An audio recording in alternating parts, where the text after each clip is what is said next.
नमस्ते। और एचजी पर वापस स्वागत है, जहां मैं गौरव, तुम्हारा पर्सनल एआई ट्यूटर साथी। और आज हम क्लास 11 फिजिक्स यानी सीबीएसई क्लास 11 के यूनिट्स एंड मेजरमेंट्स चैप्टर को आराम से समझेंगे। यह एक एक्सटेंडेड एपिसोड है, लगभग 30 से 60 मिनट्स का, इसलिए जल्दी करने की ज़रूरत नहीं। मैं गौरव हूं और मेरे साथ हैं स्वाति। नोटबुक हो तो पास रख लो, लेकिन चाहो तो इसे बस सुनते हुए भी रिवाइज कर सकते हो। जयपुर की एक स्टूडेंट अनन्या को यूनिट्स ठीक लगते थे, पर सिग्निफिकेंट फिगर्स और डायमेंशंस में मार्क्स कटते थे। आज हम measurement SI units, significant figures, uncertainty, dimensional formulae, analysis, questions और एग्जाम टिप्स सब कवर करेंगे। बिल्कुल। और अन्या की तरह अगर तुम्हें लगता है कि ये चैप्टर सिर्फ डेफिनेशंस और छोटे छोटे रूल्स का कलेक्शन है, तो एक सेकंड रुककर सोचो। असल में ये चैप्टर फिजिक्स की लैंग्वेज सिखाता है। जब हम किसी क्वांटिटी को मेजर करते हैं तो नंबर अकेला पर्याप्त नहीं होता, उसके साथ यूनिट और प्रेसिशन भी चाहिए। आज हर बड़े आइडिया के बाद हम तुम्हें खुद आंसर सोचने देंगे। हमारा लर्निंग मैप सिंपल है। पहले मेजरमेंट और यूनिट्स का मीनिंग, फिर फंडामेंटल और डिराइव्ड यूनिट्स, उसके बाद एसआई सिस्टम और 7 बेस यूनिट्स, फिर significant figures, scientific notation, arithmetic rules और राउंडिंग, अंत में डायमेंशंस, डायमेंशनल फॉर्मूले और डायमेंशनल एनालिसिस से इक्वेशंस चेक करना। बीच में छोटे रिकॉल चेक्स होंगे, इसलिए सिर्फ सुनना नहीं, अपने मन में आंसर बनाना।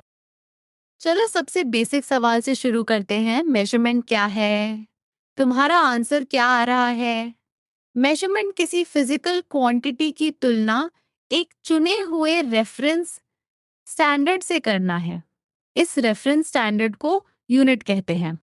इसलिए मेजरमेंट का रिजल्ट हमेशा एक नंबर या न्यूमेरिकल मेजर और एक यूनिट से एक्सप्रेस होता है। केवल 5 कहना अधूरा है। 5 मीटर या 5 सेकंड कहना मीनिंगफुल है। एग्जैक्टली। यूनिट एक basic internationally accepted reference standard होता है। सोर्स में इसे आर्बिट्रेरली चोजन भी कहा गया है, जिसका अर्थ है कि स्टैंडर्ड को कन्वेंशन के अनुसार चुना गया, लेकिन वह प्रॉपरली स्टैंडर्डाइज्ड और एक्सेप्टेड होना चाहिए। यूनिट्स की मदद से ऑब्जर्वेशंस क्वांटिफाई होते हैं और अलग मेजरमेंट्स की मीनिंगफुल कंपैरिजन पॉसिबल होती है। अब एक कॉमन कंफ्यूजन, अगर फिजिकल क्वांटिटीज बहुत सारी हैं, तो क्या हर क्वांटिटी के लिए अलग बेसिक यूनिट चाहिए? नहीं, फिजिकल क्वांटिटीज आपस में इंटर रिलेटेड होती हैं, इसलिए सीमित नंबर ऑफ यूनिट्स से बहुत सारी क्वांटिटीज एक्सप्रेस की जा सकती हैं। यही आइडिया आगे बेस यूनिट्स और डिराइव्ड यूनिट्स की क्लासिफिकेशन बनाता है। फंडामेंटल या बेस क्वांटिटीज के यूनिट्स को फंडामेंटल या बेस यूनिट्स कहते हैं।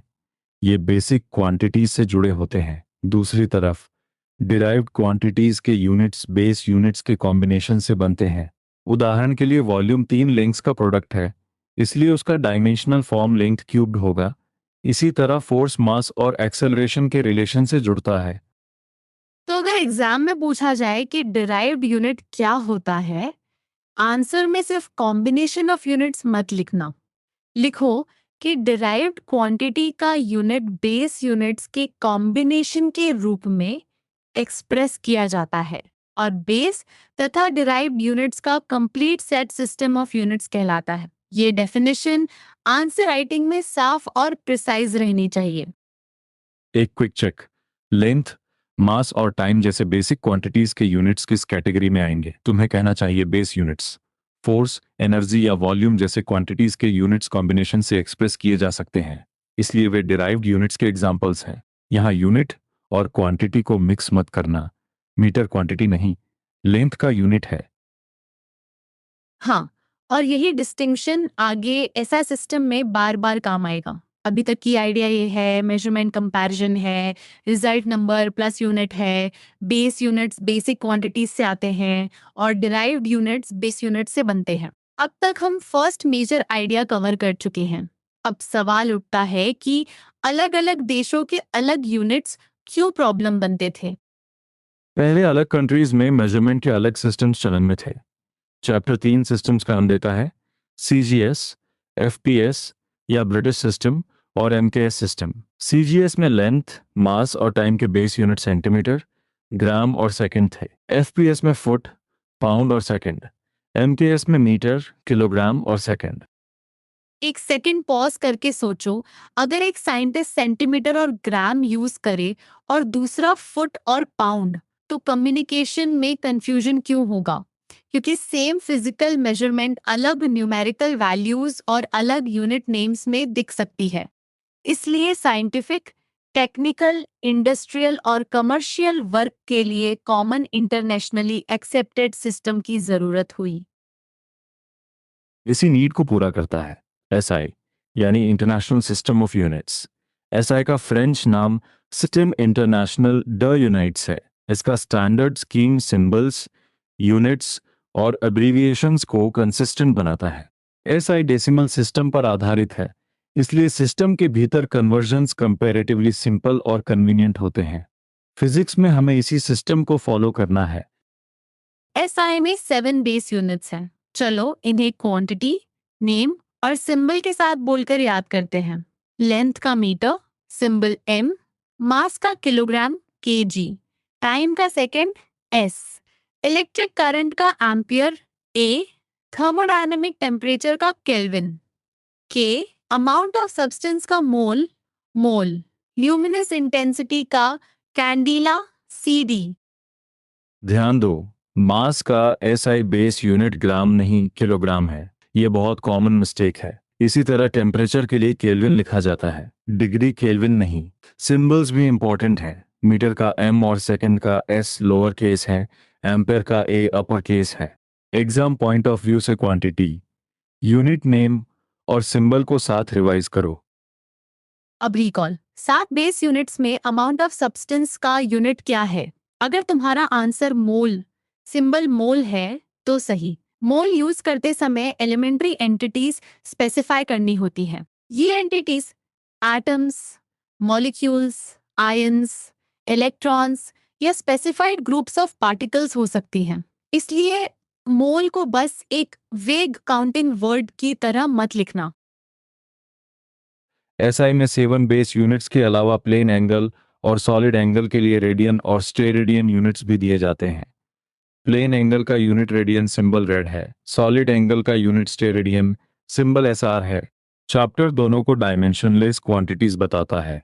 यह पॉइंट छोटा है, लेकिन डायरेक्ट क्वेश्चन या स्टेटमेंट बेस्ड क्वेश्चन में आ सकता है। और बेस यूनिट डेफिनेशंस के साथ बहुत प्रिसाइज न्यूमेरिकल वैल्यूज भी दी गई हैं, जैसे speed of light, Planck constant या एवोगाड्रो नंबर से रिलेटेड वैल्यूज। लेकिन सोर्स साफ संकेत देता है कि इन वैल्यूज को टेस्ट के लिए याद करना आवश्यक नहीं। उनका पर्पस ये दिखाना है कि टेक्नोलॉजी इम्प्रूव होने पर मेजरमेंट्स और डेफिनेशंस की प्रिसिशन भी इम्प्रूव होती है। डिराइव्ड एसआई यूनिट्स में कुछ यूनिट्स को स्पेशल नेम्स मिलते हैं, जैसे जूल और न्यूटन। ऐसे नेम्स डिस्कशन को क्लियरर बनाते हैं, लेकिन उनका बेस यूनिट कनेक्शन समझना जरूरी रहता है। जनरल प्रिंसिपल यही है कि यूनिट्स को एल्जेब्रिक सिंबल्स की तरह ट्रीट करके मल्टीप्लाई, डिवाइड और कैंसिल किया जा सकता है। मिनी रिकैप, पुराने सिस्टम्स थे सीजीएस, एफपीएस और एमकेएस। इंटरनेशनल स्टैंडर्ड एसआई है। एसआई डेसिमल कन्वर्जन्स आसान बनाता है। 7 बेस यूनिट्स है metre, kilogram, second, ampere, kelvin, mole और कैंडेला। रेडियन और स्टेरियन डायमेंशनलेस हैं। अब हम एक ऐसे टॉपिक पर जा रहे हैं जहां मेजरमेंट की प्रिसिशन डायरेक्टली दिखाई देती है। Significant figures. हर मेजरमेंट में कुछ अनसर्टेनिटी या एरर होती है, इसलिए मेजर्ड वैल्यू को ऐसे रिपोर्ट करना चाहिए कि उसकी प्रिसिशन समझ आए। सिग्निफिकेंट फिगर्स वे डिजिट्स हैं जो रिलायबली नोन होते हैं, प्लस पहला अनसर्टेन डिजिट। उदाहरण के लिए पेंडुलम का पीरियड 1.62 सेकंड रिपोर्ट हो तो 1 और 6 रिलायबल हैं और 2 अनसर्टेन डिजिट है। Total 3 significant figures. तुम्हारा आंसर क्या आ रहा है? 287.5 सेंटीमीटर में कितने सिग्निफिकेंट फिगर्स हैं? 4, 2, 8 और 7 सर्टेन डिजिट्स हैं, जबकि 5 पहला अनसर्टेन डिजिट है। एक्स्ट्रा डिजिट्स लिखना प्रिसिशन बढ़ाता हुआ नहीं दिखना चाहिए। अगर इंस्ट्रूमेंट ने उतनी प्रिसिशन दी ही नहीं, तो एक्स्ट्रा डिजिट्स मिसलीडिंग हो सकते हैं। सिग्निफिकेंट फिगर्स इंस्ट्रूमेंट की लीस्ट काउंट से कनेक्टेड हैं। यूनिट बदलने से सिग्निफिकेंट फिगर्स की नंबर नहीं बदलती। जैसे 2.308 सेंटीमीटर को 0.02308 मीटर या 23.08 मिलीमीटर लिखा जा सकता है।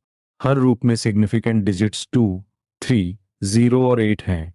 डेसिमल पॉइंट की लोकेशन अकेले सिग्निफिकेंट फिगर्स डिसाइड नहीं करती। अब रूल्स को धीरे धीरे ले। सभी नॉन जीरो डिजिट्स सिग्निफिकेंट होते हैं। दो नॉन जीरो डिजिट्स के बीच आने वाले जीरोस भी सिग्निफिकेंट होते हैं। नंबर लेस देन 1 हो तो डेसिमल के बाद फर्स्ट नॉन जीरो डिजिट से पहले वाले लीडिंग जीरोस सिग्निफिकेंट नहीं होते, लेकिन डेसिमल नंबर के एंड में आने वाले ट्रेलिंग जीरोस सिग्निफिकेंट होते हैं। यहीं सबसे ज्यादा कंफ्यूजन होता है। डेसिमल पॉइंट के बिना किसी नंबर के टर्मिनल जीरोस जनरली सिग्निफिकेंट नहीं माने जाते, लेकिन डेसिमल पॉइंट प्रेजेंट हो तो ट्रेलिंग जीरोस मेजरमेंट के प्रिसिशन दिखाते हैं और सिग्निफिकेंट होते हैं। इसलिए 4.700 मीटर में 4 सिग्निफिकेंट फिगर्स हैं, सिर्फ 2 नहीं। जीरो को देखकर तुरंत इग्नोर मत करो, उसकी पोजीशन और डेसिमल कॉन्टेक्स्ट देखो। एक क्विक टेस्ट करते हैं। 0.1250 में कितने सिग्निफिकेंट फिगर्स हैं? लेफ्ट वाला जीरो सिग्निफिकेंट नहीं है क्योंकि वह डेसिमल के पहले रखा कन्वेंशन है, लेकिन 1, 2, 5 और फाइनल जीरो सिग्निफिकेंट है। आंसर 4। अब 0.002308 में सिग्निफिकेंट डिजिट्स कौन से होंगे? लीडिंग जीरोस छोड़कर 2, 3, 0 और 8। साइंटिफिक नोटेशन एम्बिग्युइटी हटाने का बेस्ट तरीका है। हर नंबर को a times 10 raise to b के रूप में लिखते हैं, जहां a 1 और 10 के बीच होता है। साइंटिफिक नोटेशन में बेस नंबर के सभी जीरो सिग्निफिकेंट होते हैं। पावर ऑफ 10 सिग्निफिकेंट फिगर्स की नंबर डिसाइड नहीं करता। यह एग्जाम में ट्रेलिंग जीरो क्वेश्चंस के लिए बहुत यूजफुल अप्रोच है। साइंटिफिक नोटेशन केवल प्रिसिशन के लिए नहीं, एस्टिमेशन के लिए भी यूजफुल है। ऑर्डर ऑफ मैग्नीट्यूड में नंबर को अप्रोक्सीमेट पावर ऑफ 10 से डिस्क्राइब करते हैं। अर्थ का डायामीटर 1.28 टाइम्स 10⁻7 मीटर है, इसलिए order of magnitude 7। Hydrogen atom का डायामीटर 1.06 टाइम्स 10⁻−10 मीटर है, इसलिए ऑर्डर -10। इससे अर्थ और हाइड्रोजन एटम के साइजेस की कंपैरिजन भी होती है। उनके ऑर्डर्स ऑफ मैग्नीट्यूड में डिफरेंस 17 है। याद रखो, order of magnitude exact measured value नहीं है, ये अप्रॉक्सीमेट स्केल बताता है। जब क्वेश्चन में केवल एस्टिमेट या अप्रॉक्सीमेट आइडिया मांगा जाए, तब पावर ऑफ 10 का ऑर्डर हेल्पफुल होता है। अब छोटा रिकॉल। 4.700 मीटर को साइंटिफिक नोटेशन में लिखने पर बेस नंबर 4.700 रहेगा और पावर ऑफ 10 यूनिट कन्वर्शन के अनुसार बदलेगी। बेस नंबर में तीनों जीरोस मीनिंगफुल हैं, इसलिए 4 सिग्निफिकेंट फिगर्स बने रहते हैं। तुम्हें यह समझना है कि यूनिट कन्वर्शन प्रिसिशन को बदल नहीं सकता।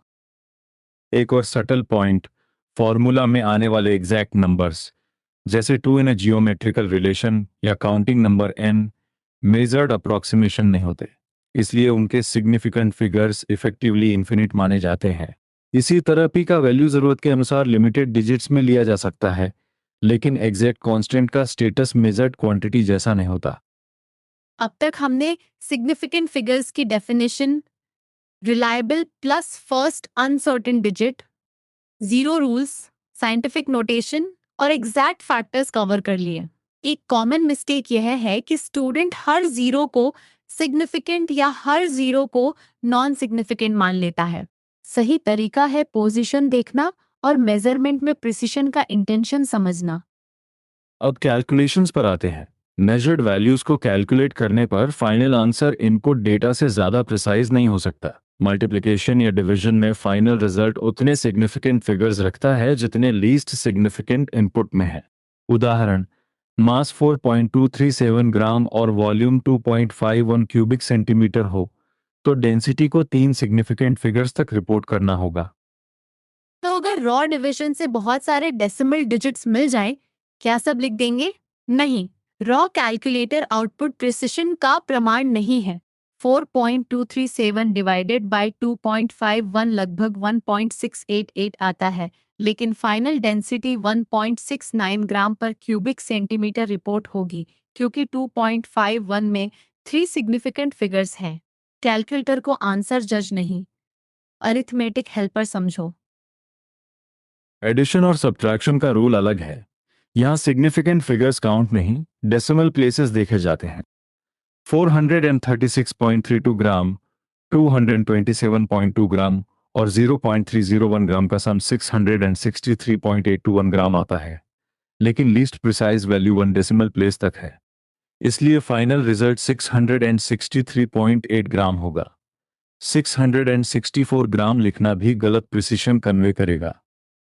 ये डिस्टिंक्शन याद रखने का तरीका, मल्टीप्लाई या डिवाइड में least number of significant figures, add या सब्ट्रैक्ट में least number of decimal places. एक सेकेंड रुककर खुद बोलो, अगर 0.307 मीटर में से 0.304 मीटर सब्ट्रैक्ट करें, रिजल्ट 0.003 मीटर है। इसे अननेसेसरीली 0.00300 मीटर मत लिखना, क्योंकि ओरिजिनल डेसिमल प्रिसिशन उतनी नहीं थी।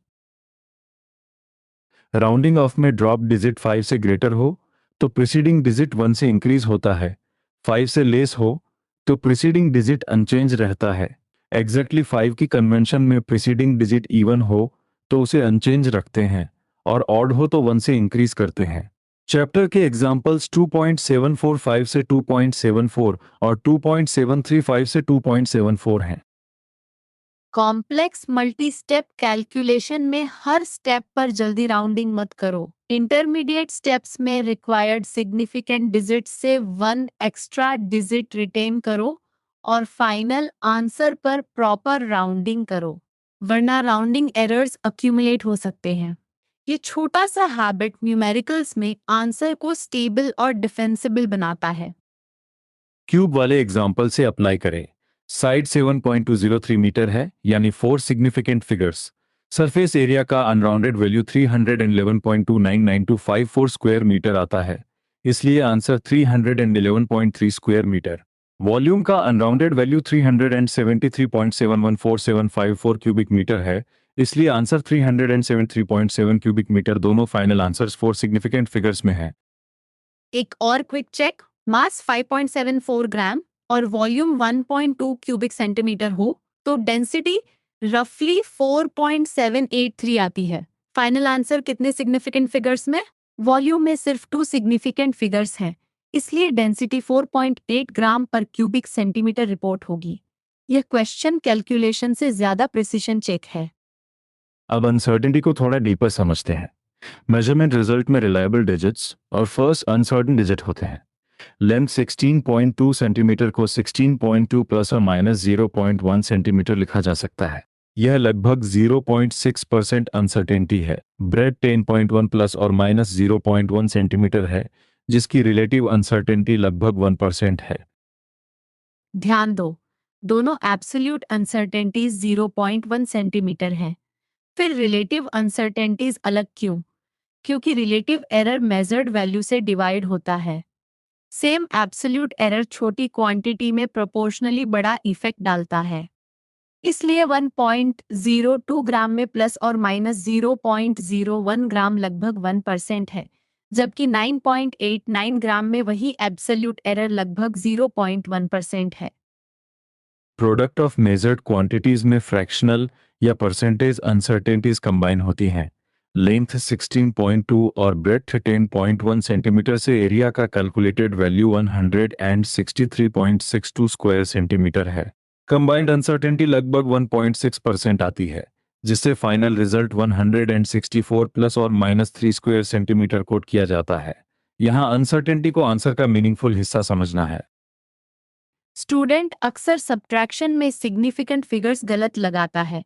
12.9 ग्राम माइनस 7.06 ग्राम रॉ रिजल्ट 5.84 ग्राम है, लेकिन करेक्ट रिपोर्टिंग 5.8 ग्राम होगी, क्योंकि एडिशन और सब्ट्रैक्शन में लीस्ट डेसिमल प्लेसेस रूल लागू होता है। इसलिए ऑपरेशन पहचानना फर्स्ट स्टेप है। सिर्फ दोनों नंबर्स के सिग्निफिकेंट फिगर्स देखकर आंसर मत बनाओ।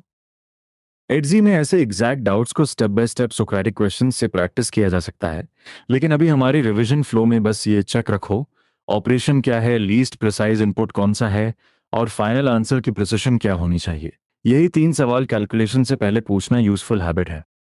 और रेसिप्रोकल वाले एग्जाम्पल से एक प्रैक्टिकल लेसन मिलता है। अगर 9.58 को तुरंत 3 सिग्निफिकेंट फिगर्स तक राउंड करके 0.104 लें, फिर रेसिप्रोकल करें तो ओरिजिनल वैल्यू एक्यूरेटली वापस नहीं आती। लेकिन इंटरमीडिएट वैल्यू 0.1044 रखने पर फाइनल रेसिप्रोकल ओरिजिनल के करीब रिकवर होता है। इसलिए प्रीमैच्योर राउंडिंग अवॉइड करो। अब तक हम मेजरमेंट से अनसर्टेनिटी तक आ चुके हैं। Short recap. Significant figures precision communicate करते हैं। मल्टीप्लिकेशन और division least significant figures follow करते हैं। एडिशन और subtraction least decimal places, rounding final stage पर, और रिलेटिव एरर क्वांटिटी के साइज पर डिपेंड करता है। अब हम डायमेंशंस की लैंग्वेज शुरू करेंगे। डायमेंशंस क्या डिस्क्राइब करते हैं? किसी फिजिकल क्वांटिटी की नेचर को बेस क्वांटिटीज के टर्म्स में डिस्क्राइब करने वाले पावर्स या एक्सपोनेंट्स डायमेंशंस कहलाते हैं। 7 बेस क्वांटिटीज के सिंबल्स हैं। लेंथ के लिए एल, मास के लिए एम, टाइम के लिए टी, इलेक्ट्रिक करंट के लिए ए, थर्मोडायनामिक टेम्परेचर के लिए के, ल्यूमिनस इंटेंसिटी के लिए सी डी और अमाउंट ऑफ सब्सटेंस के लिए मोल। मैकेनिक्स में अक्सर एल, एम और टी पर्याप्त होते हैं।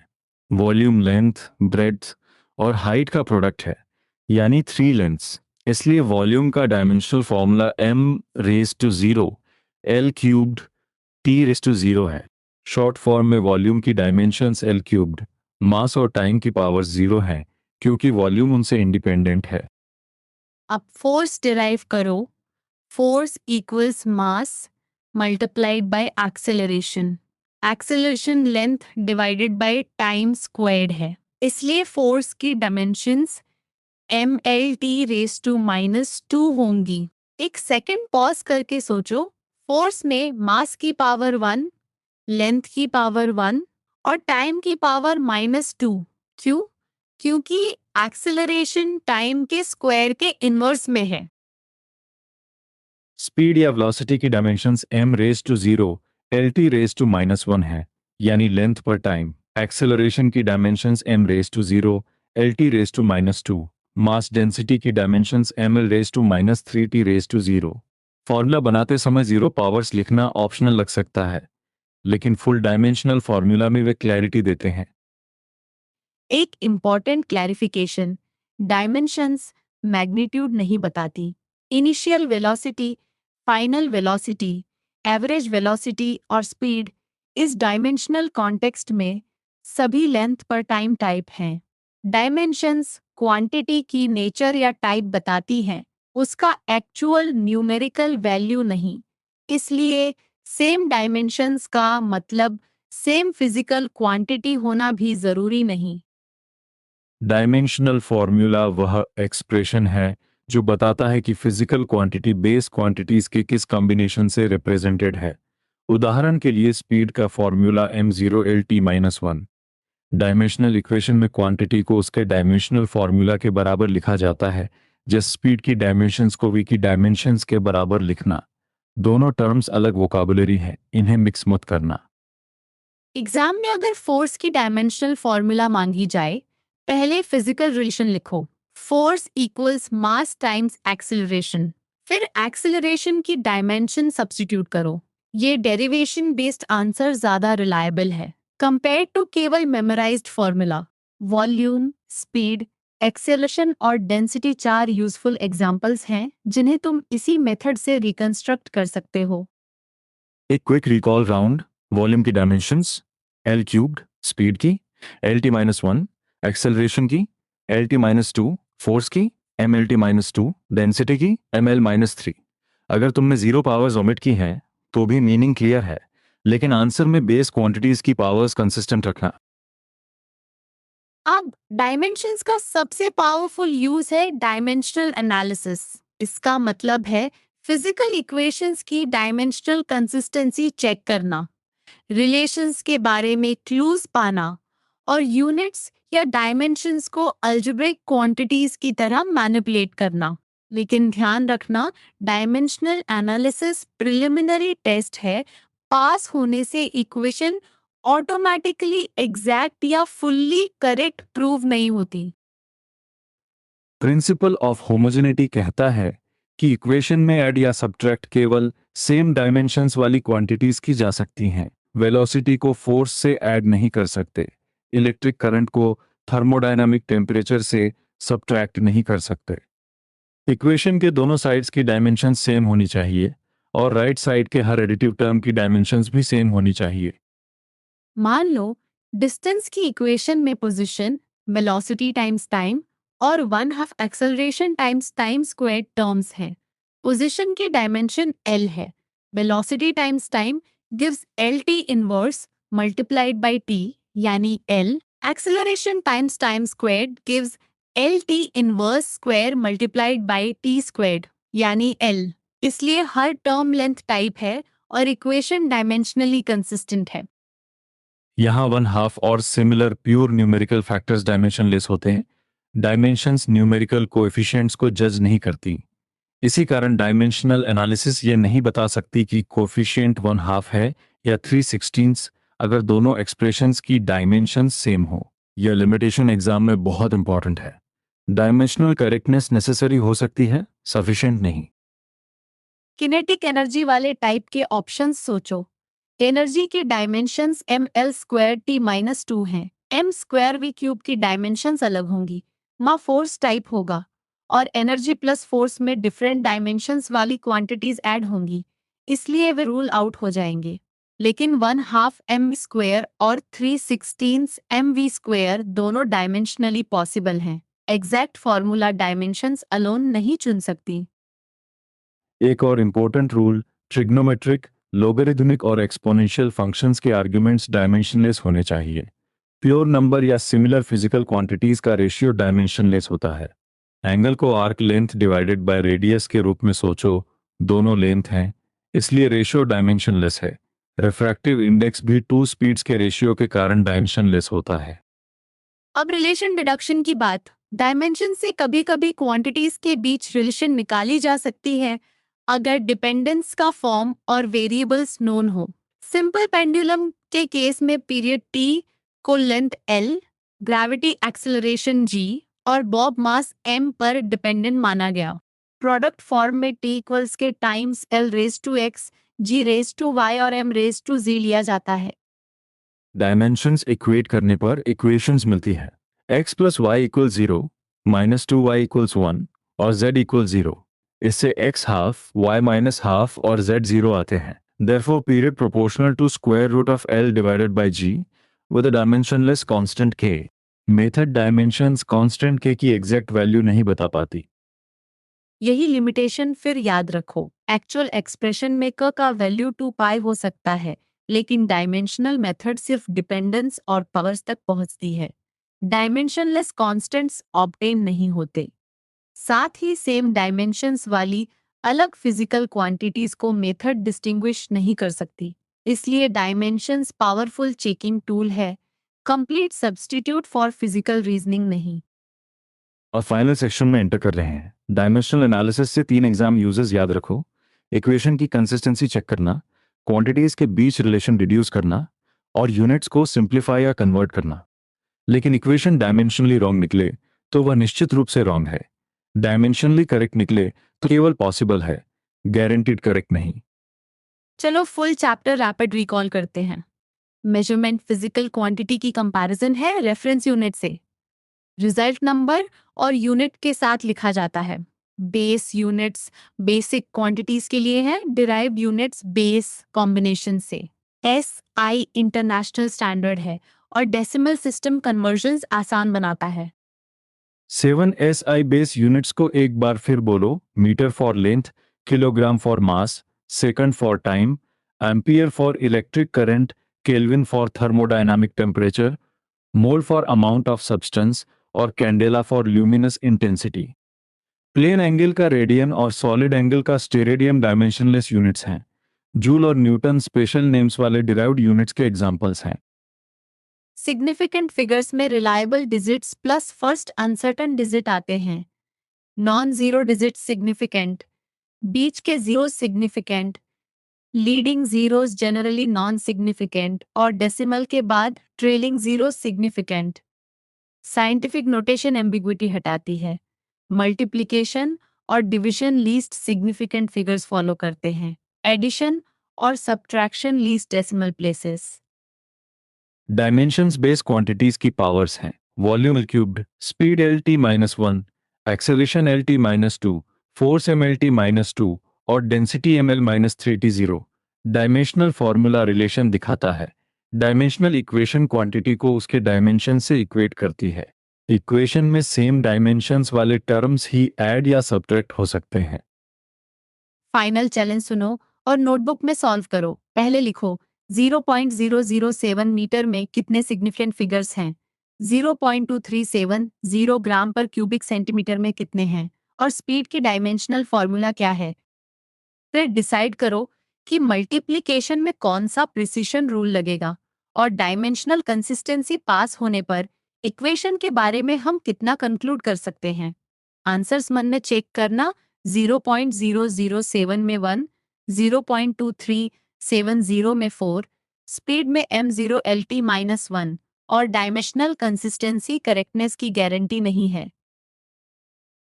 आज का सबसे इंपॉर्टेंट टेकअवे ये है कि फिजिक्स में नंबर अकेला नहीं चलता। यूनिट कंपैरिजन को मीनिंगफुल बनाता है, सिग्निफिकेंट फिगर्स प्रिसिशन को ऑनेस्ट रखते हैं, अनसर्टेनिटी मेजरमेंट की सीमा बताती है और डायमेंशंस इक्वेशंस की बेसिक कंसिस्टेंसी चेक करती हैं। कॉमन मिस्टेक याद रखो, एडिशन और सब्ट्रैक्शन में सिग्निफिकेंट फिगर्स नहीं, डेसिमल प्लेसेस देखनी है। अब छोटा नेक्स्ट स्टेप करो, बिना नोट्स देखे 7 SI यूनिट्स और 4 डायमेंशनल फॉर्मूले लिखो। फिर किसी क्लासमेट को यह चैप्टर समझाओ। चाहो तो एडजी में इसी टॉपिक पर एक्टिव रिकॉल चैलेंज से अपनी अंडरस्टैंडिंग टेस्ट कर सकते हो। बहुत अच्छा रिवीजन हुआ। अगली स्टडी सेशन में फिर मिलेंगे।